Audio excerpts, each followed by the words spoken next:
What you are about to hear should not be in this video. Deep within the forgotten hollows of eastern Kentucky, in the brutal winter of 1902, a family gathered around a freshly dug grave and made a promise that would echo through generations. They swore it with hands pressed against frozen soil, with breath visible in the bitter air, with eyes that held no tears because tears had already been replaced by something far more dangerous. What followed was not simply a feud between mountain families. It was a methodical, patient, and devastating campaign of retribution that lasted years, claimed numerous lives, and systematically erased an entire bloodline from the Appalachian Mountains. This story was deliberately buried. Local newspapers refused to print it. Church records were altered. Census data was manipulated. County officials pretended these events never occurred because admitting them would mean acknowledging that justice in Appalachia was never about courts or laws or civilized proceedings. It was about blood, about memory, about debts that could only be paid in full, no matter how long it took, no matter how many had to fall. You are about to enter a narrative so dark, so meticulously hidden, that even historians who stumbled upon fragments chose silence over exposure. By the time you reach the end of this story, you will understand why they made that choice. You will learn the three truths that were erased from history, what the Holbrook family lost on that autumn night, what they did in response over the following years, and why no one in that county ever spoke the Crenshaw name again. Stay until the very last moment. That is where the most disturbing revelation waits, patient and cold, just like the family that carried out this reckoning. The Holbrook family had lived in Barrow Hollow for 4 generations. Their roots sunk so deep into that Appalachian soil that separating them from the land would have been like separating bone from flesh. Their cabin sat at the base of a ridge so steep and so densely forested that sunlight only touched their property for a few precious hours each day. In winter, the hollow became a world of permanent shadow, the kind of darkness that seeped into a person's soul and never quite left. They were not wealthy by any measure. They were not powerful in the ways that mattered to men in cities. But they were respected throughout the region, and in those mountains, respect was worth more than gold. Ezra Holbrook, the patriarch, had built that cabin with his own hands in 1861, the same year the Great War between the states began tearing the nation apart. He had chosen neutrality during that conflict, a dangerous position in a region where loyalty was demanded at gunpoint and betrayal was punished without mercy or trial. Neighbors had turned against neighbors. Brothers had fought brothers. Entire families had been wiped out for choosing the wrong side or for refusing to choose at all. But Ezra survived. He possessed a quiet wisdom, an ability to read men and situations that kept him alive when so many others fell. He knew when to speak and when to remain silent. He knew when to stand firm and when to bend like the trees in a storm. And he knew, above all else, that the mountains had long memories and longer grudges. By 1900, Ezra had raised 6 children in that hollow and buried 2 wives beneath the old oak tree on the ridge. He had watched his sons grow into men and his daughters marry into respectable families throughout the region. He had seen floods and droughts, boom times and desperate years, neighbors prosper and neighbors perish, and through it all, he had held his family together with a combination of iron discipline and quiet love that his children would remember long after he was gone. At 73 years old, Ezra Holbrook had become something rare in those mountains, an old man who had earned every grey hair on his head. His eldest son, Silas, had taken over most of the daily work by then. Silas was 43 years old, broad-shouldered from decades of labor, quiet in a way that made other men uncomfortable. He spoke only when necessary, and when he did speak, people listened. He was known throughout the county for 2 things, and only 2 things: First, he never raised his voice, not even in anger, not even in moments when other men would have been screaming. Second, he never forgot a wrong. Not ever. Men who had cheated him in small dealings years earlier would find themselves quietly excluded from opportunities, their reputations slowly eroded by whispered truths, their businesses inexplicably failing. Silas never confronted them directly. He never made accusations. He simply remembered, and he acted, and by the time his targets understood what was happening, it was already too late. His wife, Nettie, had given him 4 children who survived infancy, 3 sons and 1 daughter. The sons were named Caleb, Amos, and Josiah. The daughter was named Ruth. They lived simply as their ancestors had lived, growing what they could in the thin mountain soil, hunting what they needed in the vast forests that surrounded them, trading with neighbors for what they could not produce themselves. They kept to themselves, as was the custom in the hollow. You minded your own business and others minded theirs. You helped when help was needed, but you did not pry. You respected boundaries, both physical and otherwise. That was the unspoken rule that had governed life in these mountains for generations. But in the autumn of 1901, that rule was broken, and it was broken by the Crenshaws. The Crenshaw family lived on the opposite ridge, about 3 miles through dense forest if you knew the trails, considerably longer if you did not. They had arrived in the region only 20 years earlier, which in Appalachian terms meant they were still outsiders, still regarded with the subtle suspicion that mountain people reserved for anyone whose grandparents were not buried in local soil. Their patriarch, Leland Crenshaw, was a man of considerable ambition and even more considerable ruthlessness. He had come from Virginia with money in his pockets, though no one knew exactly where that money had originated. Rumors suggested inheritance. Other rumors suggested less savory sources. Leland never confirmed or denied anything. He simply bought land, acre by acre, expanding his holdings with a methodical patience that some admired and others feared. Leland had 5 sons, all of them grown, all of them loyal to him in the way that dogs are loyal to the hand that feeds them. The eldest, Virgil, was 31 years old and known throughout the county as a man who enjoyed cruelty the way other men enjoyed whiskey. He did not simply win disputes. He humiliated his opponents. He broke them psychologically before he broke them physically. He made examples of anyone who dared to challenge him, ensuring that others would think twice before crossing the Crenshaw family.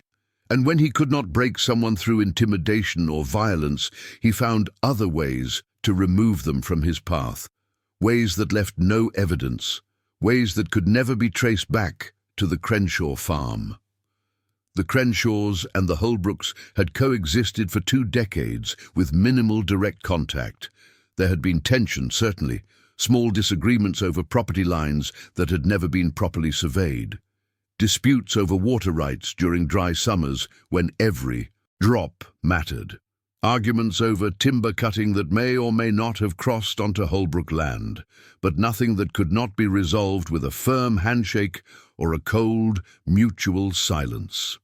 The families moved in different circles, sought different goals, and generally pretended the other did not exist. That arrangement had worked well enough for 20 years. It ended in September of 1901, when Leland Crenshaw decided he wanted the Holbrook land. Not part of it, all of it. Every acre, every tree, every stone. The reason for this sudden interest was simple, though Leland kept it carefully hidden from everyone outside his immediate family. A railroad company had begun surveying routes through the mountains, seeking the most efficient path to connect the coalfields of eastern Kentucky with the markets of the East Coast. The most direct route, the one that would cost the least to construct and maintain, ran directly through Barrow Hollow. Whoever owned that land would be paid handsomely for access rights, potentially thousands of dollars, a fortune in a region where most families survived on less than $100 a year. Leland Crenshaw learned this information before anyone else in the county. He had connections in the county seat, men who owed him favors, men who feared what would happen if they did not keep him informed. And once he knew, he developed a plan. He approached Ezra Holbrook on a cool October afternoon, riding up to the cabin with two of his sons flanking him. Like bodyguards, Ezra was sitting on his porch, as he often did in the late afternoon, watching the shadows lengthen across the hollow. He did not rise when the Crenshaws approached. He did not offer them hospitality.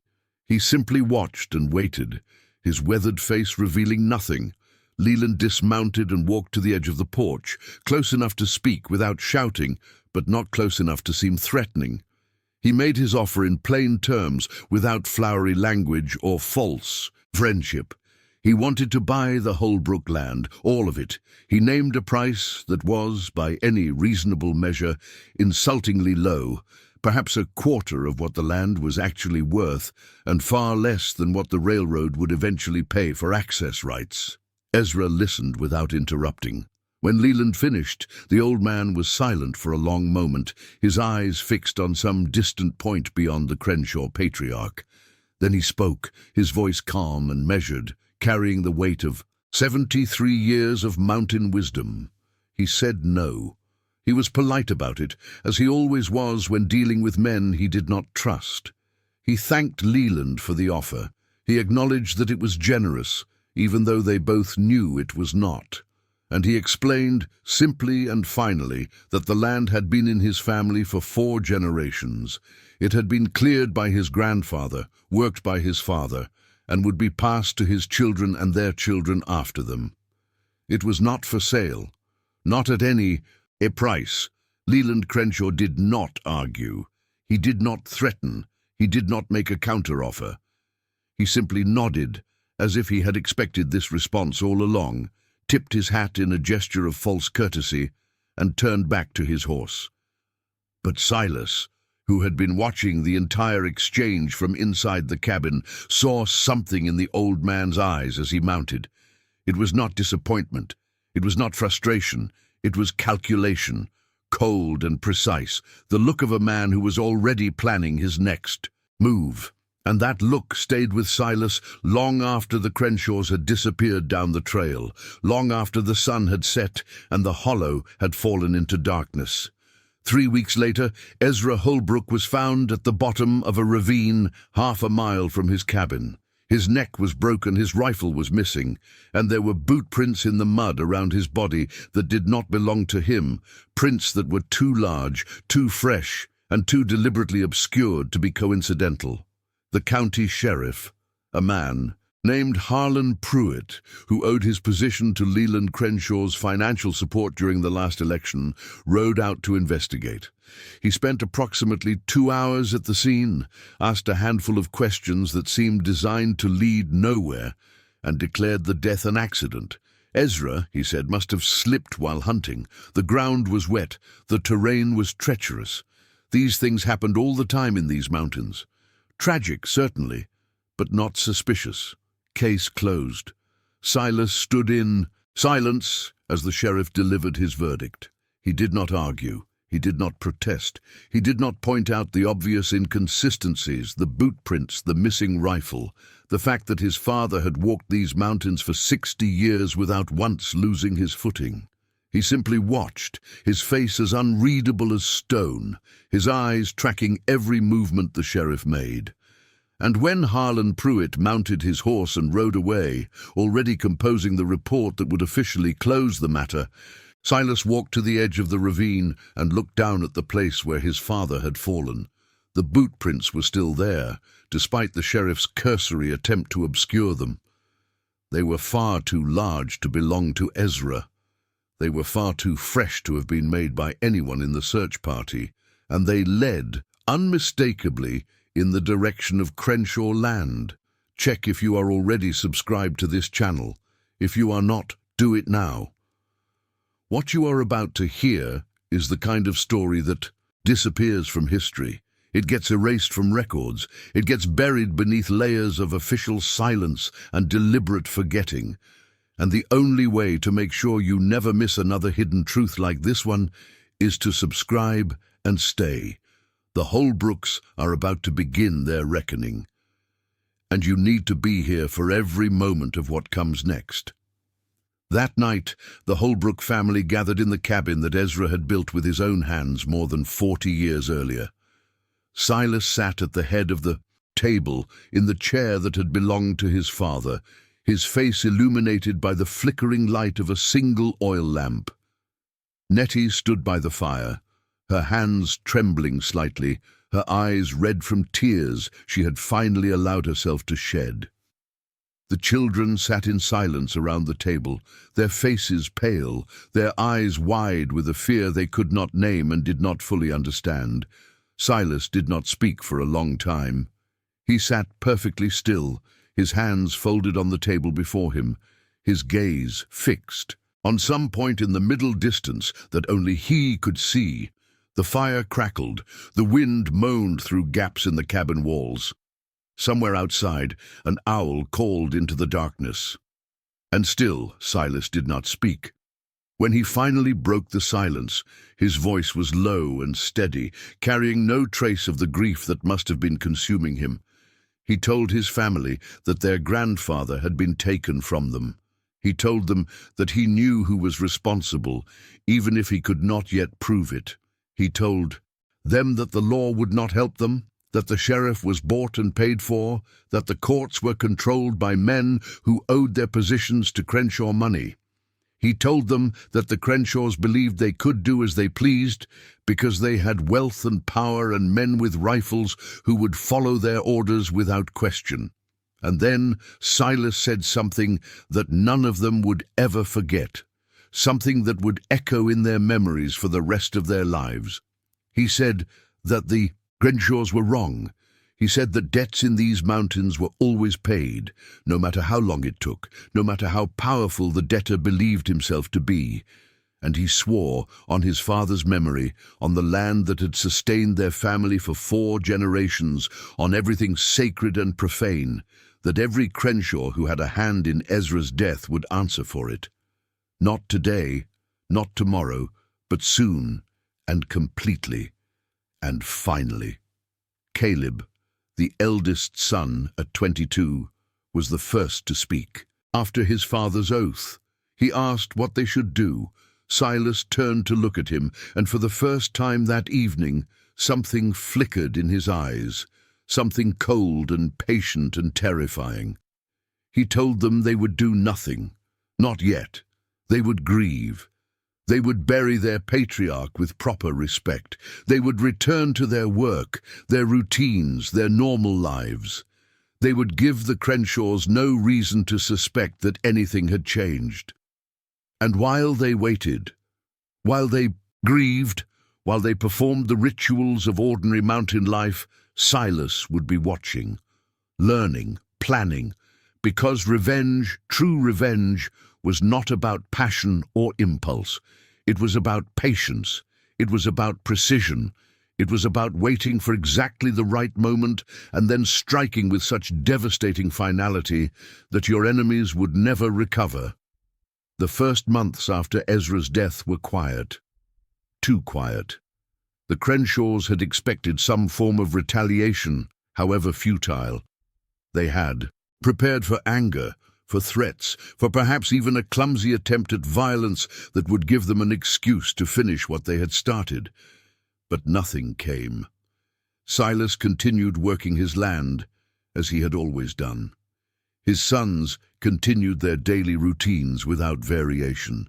Nettie continued cooking, cleaning, and caring for the family, as if nothing had changed. The Holbrooks attended church on Sundays, nodded politely to neighbors, conducted their business in the valley with the same quiet dignity they had always shown. The Crenshaws interpreted this silence as weakness. They believed the Holbrooks had accepted their loss, had recognized the futility of challenging a family with their resources and connections. They believed the matter was settled, the threat eliminated, the path to the Holbrook land now clear. They were wrong, catastrophically, fatally wrong. Silas was not grieving in those silent months. He was working, but his real work had nothing to do with the farm. Every night, after his family had gone to bed, he sat at the kitchen table with a single candle and a piece of paper. He wrote down names, he wrote down routines and schedules, he wrote down habits, weaknesses, secrets, fears. He mapped the Crenshaw family the way a general maps enemy territory before an invasion. He learned which Crenshaw son drank too much and at which tavern he preferred to do his drinking. He learned which one had a woman in the next county, how often he visited her, and which route he took to reach her cabin. He learned which son was trusted by Leland, and which one was secretly resented, which one had ambitions of his own, and which one was content to follow orders. He learned about their business dealings, their debts, their enemies, their alliances.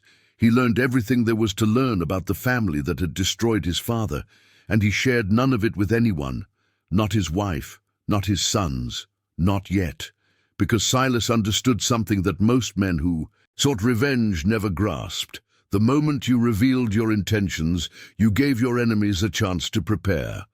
The moment you showed your hand, you lost the advantage of surprise, and Silas intended to keep that advantage until the very end. By January of 1902, Silas had assembled a complete picture of the Crenshaw family, their strengths and their weaknesses, their routines and their vulnerabilities.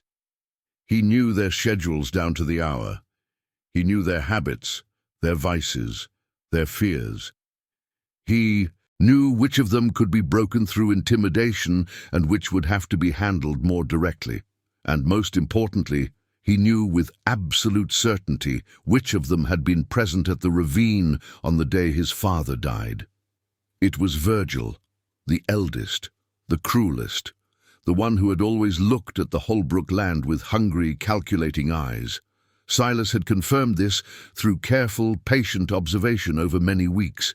He had found the boots in Virgil's barn, boots that matched the prints at the ravine, boots that were still caked with mud from Holbrook land.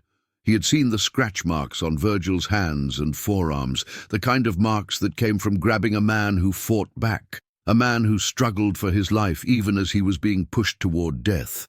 And he had heard Virgil boasting to his brothers one night at the tavern in the valley, when he thought no one was listening, his voice thick with whiskey and pride.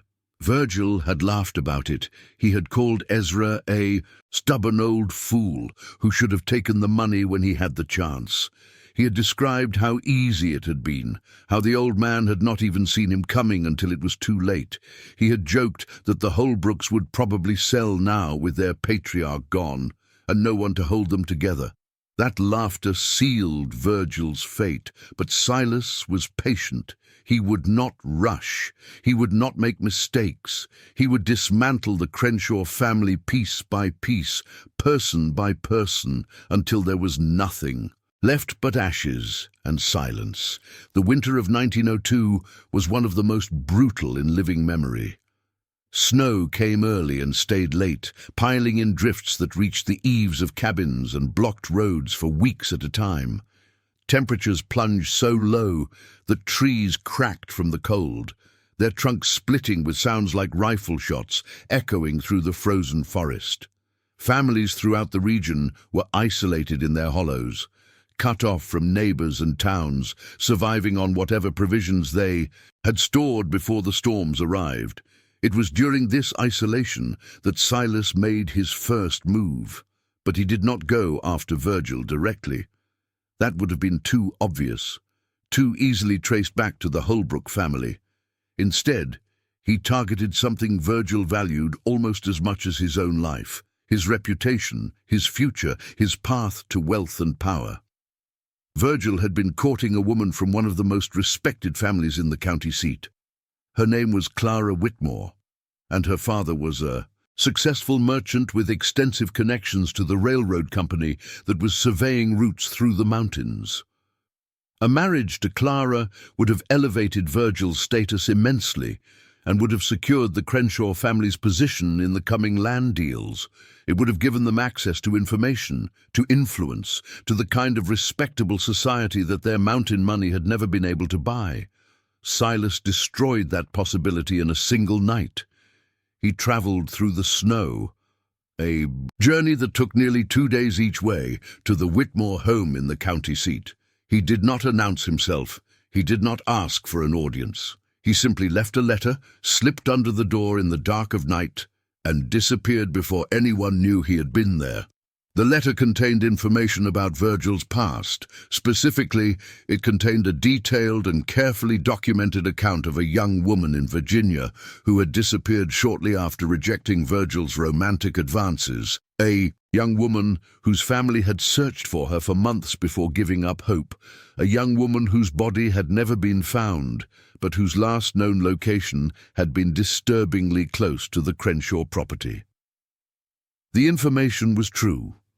Silas had spent months tracking it down, following rumors and whispers that led from Kentucky back to Virginia, interviewing people who had known Virgil in his youth, piecing together a picture of a man whose cruelty had manifested early and had only grown more refined with age. Clara's father read the letter. He made inquiries through his business connections. He discovered that the information, while impossible to prove in a court of law, was considered credible by people who had known the Crenshaws in Virginia. And within a week of receiving that letter, the engagement was quietly but firmly cancelled. Virgil was humiliated. His father was furious, not just at the broken engagement, but at the exposure of family secrets he had believed safely buried. And the Crenshaws began to suspect, for the first time, that someone was actively working against them, someone with patience and resources and access to information that should have been impossible to obtain. But they never suspected the Holbrooks. How could they? The Holbrooks were simple farmers, quiet and isolated, with no connections outside their immediate region, no resources beyond their modest land, no reason to possess such damaging information about events that had occurred in another state years earlier. The Crenshaws blamed rival families in the county. They blamed business competitors who might benefit from their downfall. They blamed political enemies who had opposed Leland's growing influence. They blamed everyone except the grieving son who sat in his cabin 3 miles away, watching, waiting, and planning his next move. If you had been alive in 1902, living in those mountains, witnessing what the Holbrook family endured and what they chose to do in response, what would you have done? Would you have sought justice through the law, knowing the law had already failed you, knowing the sheriff was corrupt and the courts were controlled by your enemies? Or would you have taken matters into your own hands, knowing that revenge would consume everything you had left, knowing that once you started down that path, there would be no turning back? Leave a comment with your answer. This question has haunted historians for over a century. Perhaps you can provide the answer. They never could. Spring arrived late that year, the snow clinging to the hollows well into April, before finally releasing its grip on the land. But when the thaw came, it brought with it a new phase of the Holbrook campaign, a phase that would transform whispered suspicions into open fear. Silas had decided that humiliation alone was not enough. The Crenshaws needed to feel what his family had felt. They needed to experience loss, real loss, the kind that hollowed you out from the inside and left you staring at the ceiling at night, wondering what you could have done differently, wondering why fate had chosen to punish you so severely. In late April, Leland Crenshaw's second son, Harmon, went missing. Harmon was 28 years old, unmarried, and known throughout the county for his gambling habit. He spent most of his free time at card games in various locations, always chasing the big win that would prove his worth to his father, always losing more than he won. On the night he disappeared, he had been traveling to a high-stakes game in the next county, a game he had been anticipating for weeks, a game where he planned to finally turn his luck around. He never arrived. His horse was found the next morning, wandering on the road about 5 miles from Crenshaw land. His saddlebags were still attached, containing money he had intended to use for gambling. His personal effects were scattered in the mud nearby, as if there had been some kind of struggle. But there was no trace of Harmon himself. No body, no blood, no indication of where he had gone or who had taken him. The sheriff organized a search. Volunteers from throughout the county combed the woods for days, calling Harmon's name, checking abandoned cabins and old mine shafts, following every trail and examining every hollow. They found nothing. Not a footprint, not a torn piece of clothing, not a single clue that might explain what had happened. Leland Crenshaw offered a substantial reward for information leading to his son's recovery. Notices were posted in every town within 50 miles. Rumors spread like wildfire, each more outlandish than the last. Some said Harmon had been taken by outlaws who would demand ransom. Others said he had run away with a woman, abandoning his family for a new life elsewhere. A few whispered darker possibilities, involving old grudges and enemies who had finally decided to strike. No one came forward. No ransom demand arrived. No letter explained Harmon's disappearance, and after 3 weeks of fruitless searching, the effort was officially abandoned. Harmon Crenshaw was presumed lost to the wilderness, another victim of the mountains that had swallowed so many before him and would swallow many more after. The truth was simpler and far darker than any of the rumors suggested. Silas had not acted alone. His eldest son, Caleb, had helped him, had proven himself ready to participate in the family's reckoning. Together, they had watched Harmon for weeks, learning his routines, noting his habits, identifying the perfect moment to strike. They had waited on the road that night, hidden in the dense underbrush that lined the trail, patient as predators waiting for prey. When Harmon rode past, they did not confront him directly. That would have been foolish, risking a fight that might attract attention or leave evidence. Instead, they spooked his horse, sending the animal into a panic that threw Harmon from the saddle. They watched him fall, watched him lie stunned in the mud, watched him struggle to understand what had happened. And then they emerged from the trees. What happened next was not quick, it was not merciful, but it was thorough as the planning that had preceded it. Harmon Crenshaw was never seen again. His remains were never found, despite years of searching by his family, and later by historians attempting to reconstruct the events of that terrible spring. And the Holbrooks never spoke of it, not even among themselves, not even in the privacy of their cabin on the darkest winter nights. Some debts could only be whispered to the wind. Some truths could only be shared with the mountains that had witnessed them. Leland Crenshaw changed after his second son's disappearance.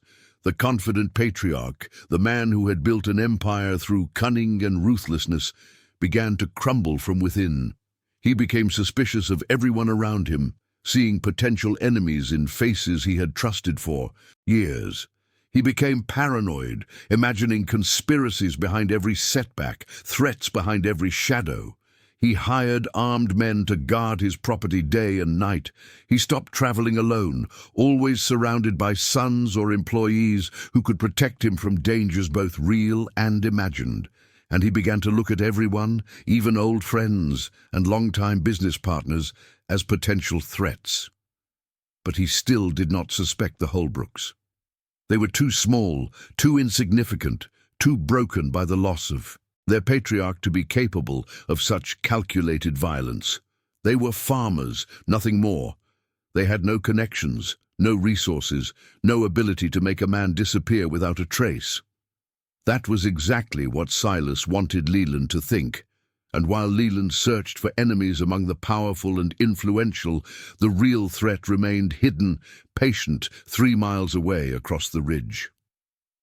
The next Crenshaw to fall was Doyle, the third son. Doyle was 25 years old, and the family disappointment. While his brothers pursued business and politics and advantageous marriages, Doyle pursued whiskey with a dedication that bordered on religious devotion. He spent most of his nights at a tavern in the valley, drinking until he could barely stand, then riding home alone on trails he knew so well that his horse could navigate them without guidance. It was a dangerous habit, one that his father had warned him about repeatedly, one that had already resulted in several falls and minor injuries. But Doyle was stubborn in his self-destruction, and nothing anyone said could change his ways. In June, on a night of heavy rain that had turned the mountain trails into rivers of mud, Doyle's horse returned to the Crenshaw farm without its rider. A search was organized immediately, but the rain had washed away any tracks, any evidence of what might have happened.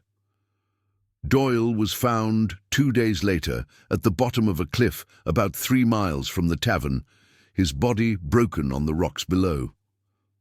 The sheriff, after a cursory examination of the scene, ruled it an accident. Doyle had been drunk as usual. The rain had made the trails treacherous. He had probably fallen asleep in the saddle, or lost his bearings in the storm, or simply ridden too close to the edge without realizing it. These things happened. Tragic, certainly, but not suspicious. Leland Crenshaw knew better. He knew that 2 sons lost in less than 3 months was not coincidence. He knew that something, some force he could not yet identify, was hunting his family with a patience and precision that terrified him. Someone had discovered his vulnerability, had found the cracks in his armor, and was exploiting them methodically, systematically, devastatingly. He gathered his remaining sons, Virgil, Emmett, and Jasper, and told them that from this moment forward, everything would change. They would not leave the farm alone. They would not travel without armed escorts. They would trust no one outside the family. Not servants, not employees, not business partners, not even long-time friends. Until they discovered who was responsible for these tragedies and dealt with them appropriately, they would live as if under siege. It was already too late. Leland Crenshaw's paranoia grew into obsession as summer turned to autumn. He stopped sleeping through the night, rising at every sound, checking windows and doors, peering into darkness that seemed to grow more threatening with each passing day. He stopped eating regular meals, his appetite destroyed by constant anxiety. He aged visibly, his hair turning grey, and his face becoming gaunt and drawn. The powerful, confident man who had once commanded respect throughout the county became a shadow of himself, haunted by enemies he could not see and fears he could not name. His remaining sons, confined to the farm by their father's orders, began to turn on each other. Virgil blamed Leland for making enemies, for pushing too hard, for taking risks that had invited this catastrophe upon them. Emmett blamed Virgil for his arrogance, for the broken engagement that had humiliated the family and perhaps triggered this vendetta. Jasper, the youngest at 22, blamed everyone and trusted no one, retreating into a silence that his brothers found increasingly disturbing. Arguments erupted daily. Accusations flew like weapons. Old resentments surfaced, grievances that had been buried for years under the weight of family loyalty and paternal authority. And the unity that had once made the Crenshaws formidable began to crumble, each crack widening into a chasm that could not be bridged. Silas watched all of this from a distance, through informants he had cultivated over months of patient relationship building. He knew about the arguments, he knew about the accusations, he knew about the fear that was consuming the Crenshaw household from within, and he knew that his enemies were destroying themselves even faster than he had hoped. But he was not finished. There were still debts to be paid. There was still a reckoning to complete. In August of 1902, Emmett Crenshaw made a fatal mistake. Despite his father's orders, despite the fear that permeated every moment of his life, he left the farm alone to visit a woman he had been seeing in secret for months. Her name was Sarah, and she lived in a small cabin about 10 miles from Crenshaw land. Their relationship had begun before Harmon's disappearance, and Emmett could not bring himself to end it, even as danger closed in around his family. He believed he was being careful. He took a different route each time, varying his path through the forest to avoid establishing a pattern that enemies might exploit. He varied his timing, sometimes leaving at dusk, sometimes waiting until full dark. He watched constantly for followers, checking behind him every few minutes, pausing at clearings to scan the trees for movement. He was cautious, he was vigilant, he was not cautious enough. Caleb. Holbrook had been tracking Emmett for weeks. He knew about Sarah, he knew about the cabin, he knew Emmett's routes, all of them, and the variations he employed to avoid detection. And he knew exactly when Emmett would be most vulnerable. On the return trip, after he had let his guard down, after he had allowed himself a few hours of normalcy in a life dominated by fear. Emmett never reached home that night. His body was found 3 days later in a shallow creek, about halfway between Sarah's cabin and Crenshaw land.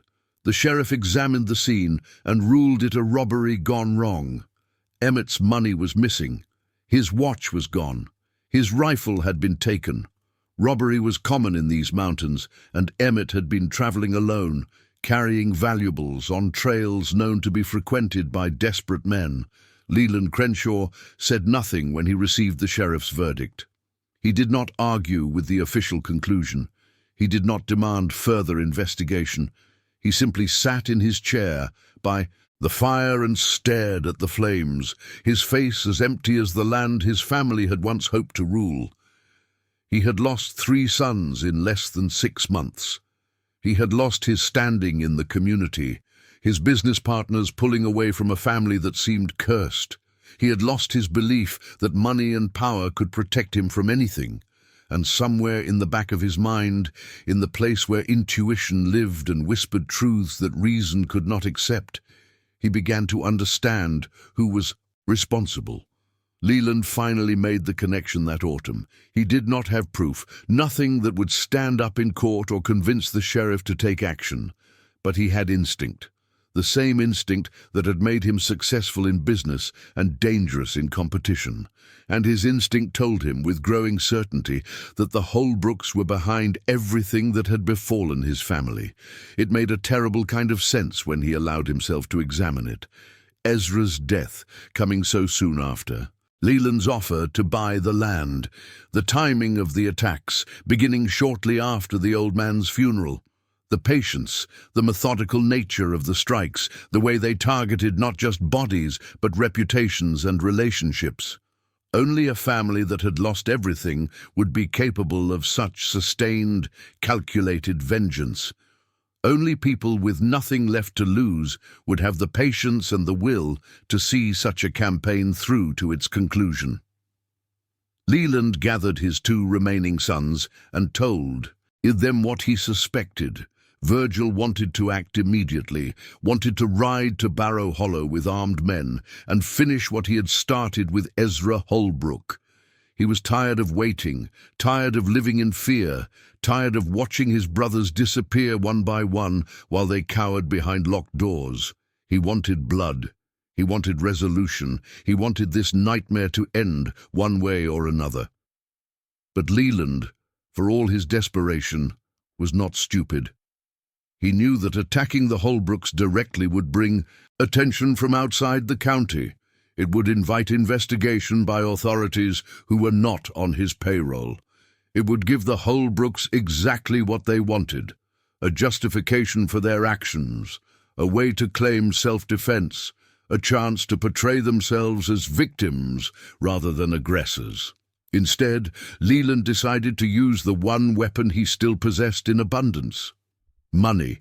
He began buying up debts owed by families throughout the Hollow, debts to merchants and banks and other creditors who were happy to sell their notes at a discount to anyone willing to pay. He began pressuring merchants to refuse service to the Holbrooks, threatening to withdraw his own considerable business if they did not comply. He began spreading rumors, whispered suggestions that the Holbrook family had brought disease into the region, that they were cursed, that anyone who associated with them would suffer the same misfortunes that had befallen the Crenshaws. It was a campaign of isolation and strangulation designed to cut the Holbrooks off from supplies, from markets, from the community that sustained them. Leland believed that if he could not defeat them through violence, he could defeat them through economics, squeezing them until they had no choice but to sell their land and flee the region. But Silas had anticipated this. He had spent the previous year building relationships with families outside the Crenshaw sphere of influence, in neighboring counties and distant hollows where Leland's money held no power. He had traded goods, shared labor, offered help during difficult times, and earned trust in ways that money could not buy. When the local merchants refused to serve the Holbrooks, other families stepped in, providing supplies through unofficial channels. When rumors spread, those same families defended the Holbrook name, countering lies with testimonials of Silas's character and integrity. And when Leland tried to buy loyalty, he discovered that some things in Appalachia could not be purchased, no matter how much gold you offered. The winter of 1902 became a siege. The Crenshaws stayed on their land, armed and watchful, rarely venturing beyond their property lines. The Holbrooks stayed on theirs, patient and prepared, continuing their daily routines as if nothing unusual was happening. Neither family crossed into the other's territory. Neither family made direct contact, but both knew that the quiet could not last forever. Something had to break. Someone had to make a move. It broke in February of 1903. Jasper Crenshaw, the youngest son, the one who had retreated into silence as his brothers disappeared one by one, could no longer tolerate the confinement. He was 23 years old, restless, and convinced that his father's precautions were useless against an enemy who had already proven capable of striking at will. He believed that if death was coming for him, it would find him whether he hid or not. And if that was true, he refused to spend his remaining days cowering behind walls that offered only the illusion of safety. One night, without telling his father or brother, he slipped away from the farm and rode toward the valley. He wanted to drink. He wanted to feel normal for a few hours. He wanted to forget, if only temporarily, the nightmare that his life had become. He never reached the valley. Silas had not planned specifically for Jasper. He had been focusing on Virgil, saving the eldest son for last, wanting him to experience the full weight of loss before facing his own reckoning. But when opportunity presented itself, when Caleb reported that Jasper was riding alone on a moonless night toward trails that passed dangerously close to Holbrook land, Silas did not hesitate. They intercepted him on a narrow path above a frozen stream, a path so isolated that screams would reach no one. There was no confrontation, no dramatic exchange of words. Jasper saw them emerge from the darkness, understood immediately what was happening, and tried to flee. His horse, spooked by the figures appearing from nowhere, threw him before he could gain control. He did not get far on foot. His body was found beneath the ice a week later, discovered by a farmer whose cattle had wandered to the frozen stream to drink. The official cause of death was drowning, a tragic accident involving a young man who had been riding recklessly on dangerous winter trails. The unofficial cause, known only to those directly involved, was justice delayed but not denied. Leland Crenshaw received the news of Jasper's death on a grey morning in late February. He was sitting in his study, staring out the window at the snow-covered fields that suddenly seemed like a prison rather than a home.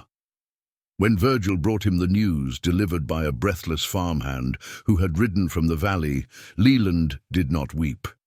He did not rage. He did not even speak.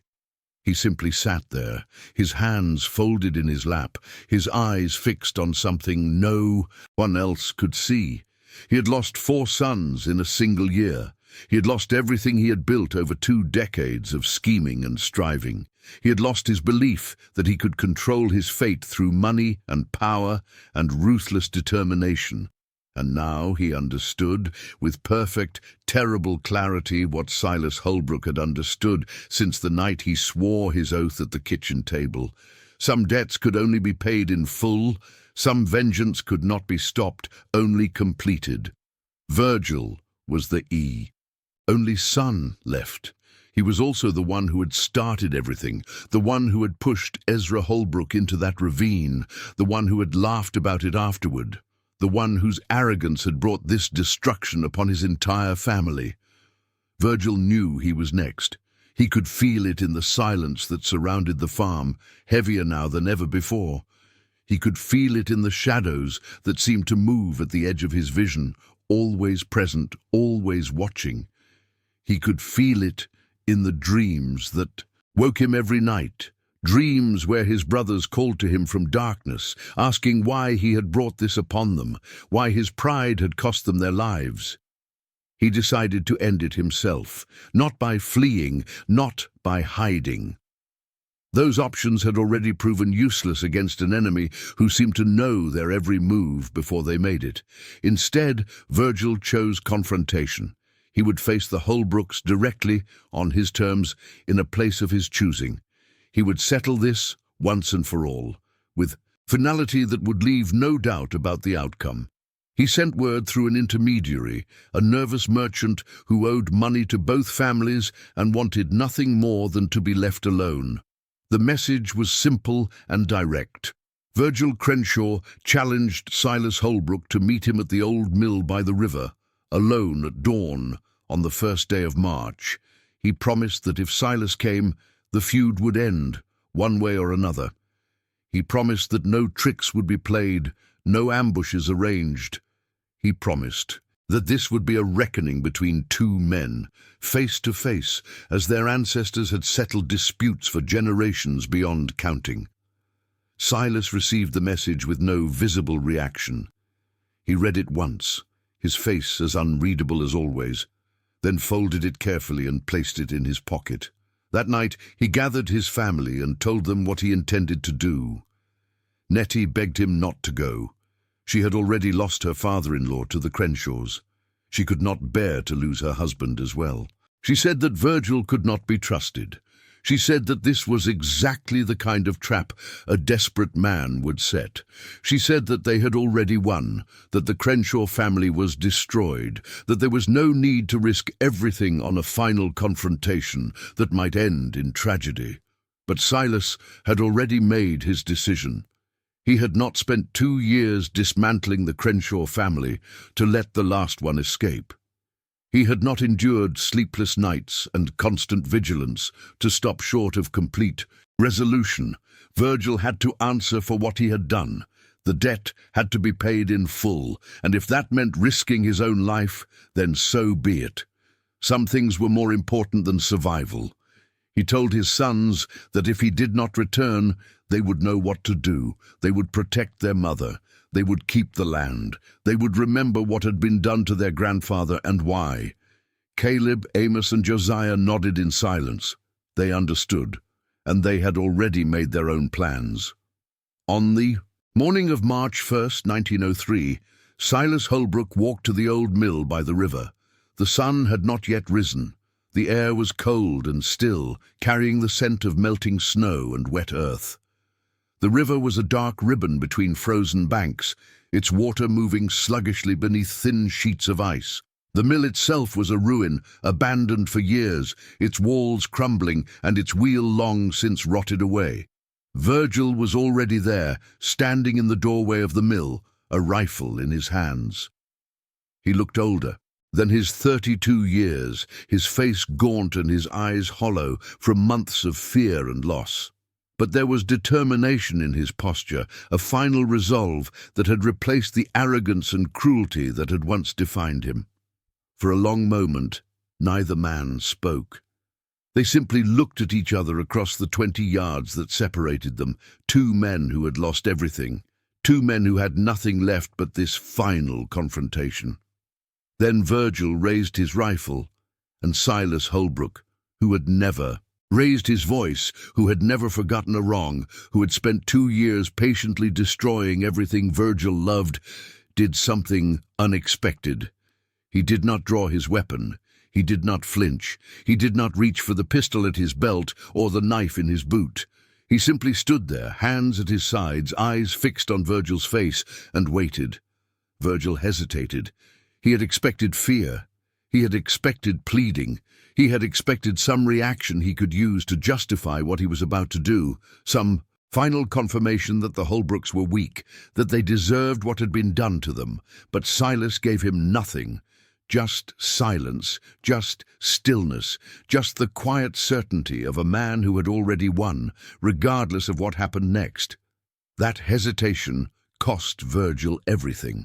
From the trees behind him, a shot rang out, then another, then a third. Virgil stumbled forward, the rifle falling from his hands, his legs giving way beneath him. He collapsed into the mud at the mill's entrance, his blood spreading across the frozen ground. Caleb, Amos, and Josiah emerged from the forest where they had been hiding since before dawn. They had followed their father despite his orders. They had refused to let him face this final danger alone, and they had saved his life. Silas looked down at Virgil's body for a long moment. The man who had killed his father, the man who had laughed about it, the man whose arrogance had started a war he could not finish, lay motionless in the mud. The debt was paid. The reckoning was complete. Silas turned and walked home without a word. Leland Crenshaw did not survive long after his last son's death. Some said he took his own life, unable to bear the weight of losing everything he had built. Others said his heart simply gave out, weakened by months of stress and grief and fear.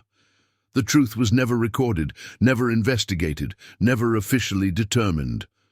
Within a month of Virgil's death, Leland Crenshaw was buried beside his sons in the family cemetery, the last member of a bloodline that had once dreamed of empire. Within a year, the Crenshaw farm was abandoned. The land was sold to pay accumulated debts, the house left to rot, the fields reclaimed by forest. The family name disappeared from county records as thoroughly as if it had never existed. No Crenshaw descendants came forward to claim the property or preserve the memory. It was as if the entire family had been erased from history, leaving nothing behind but whispered stories and unmarked graves, and the Holbrooks returned to their quiet lives in Barrow Hollow, never speaking of what they had done, never acknowledging the 2 years of calculated destruction that had wiped an entire bloodline from the mountains. They worked their land. They raised their children. They attended church on Sundays and traded with neighbors and lived the simple, dignified lives that their ancestors had lived for generations. The railroad came through the following year, exactly as Leland had predicted. The Holbrooks were paid handsomely for access rights to their land, a sum that would have seemed unimaginable just a few years earlier. Silas used the money wisely, expanding the farm, improving the cabin, ensuring that his children and grandchildren would have opportunities he had never known. But he never forgot the cost. Every night until the day he died in 1934, Silas sat on his porch and looked out at the mountains that had witnessed his revenge. And sometimes, when the wind was right, he could almost hear his father's voice, reminding him of the lesson that had shaped his life. Debts in these mountains were always paid. If you watched until here, it is because you could handle the truth. Leave a comment saying, "I watched until here, so I can know who truly follows these stories." The history you have just heard was buried for over a century. Historians found fragments. They found hints in old letters and court documents and cemetery records, but they never assembled the full picture because the full picture was too disturbing to publish, too threatening to the comfortable narratives we tell ourselves about justice and civilization. It revealed something that polite society preferred to ignore, that in certain places, at certain times, justice was not dispensed by judges or juries. It was dispensed by families who had lost everything and had nothing left to fear. It was dispensed with patience, with precision, with a cold determination that professional executioners would have envied. The Holbrooks were not heroes, they were not villains, they were something more complicated and more honest than either category allows. They were people who had been wronged and who refused to accept that wrong. They were people who understood that some debts could only be paid in full, no matter the cost. And they were people who carried out that payment with a dedication and thoroughness that still haunts anyone who learns the truth. The mountains of Appalachia have witnessed countless feuds over the centuries. They have witnessed violence and vengeance that would shock anyone who was not raised in their shadow. But few feuds were as complete, as methodical, or as final as the one between the Holbrooks and the Crenshaws. It began with a single act of cruelty, a father pushed to his death for refusing to sell his land. It ended with an entire family erased from existence. And between those 2 points, there was only patience, only planning, only the quiet, relentless pursuit of a debt that would never be forgotten. Silas Holbrook lived until 1934. He never spoke publicly of what he had done. He never boasted. He never apologized. He simply lived his life, raised his children, and watched his grandchildren grow up on the land that had cost so much to keep.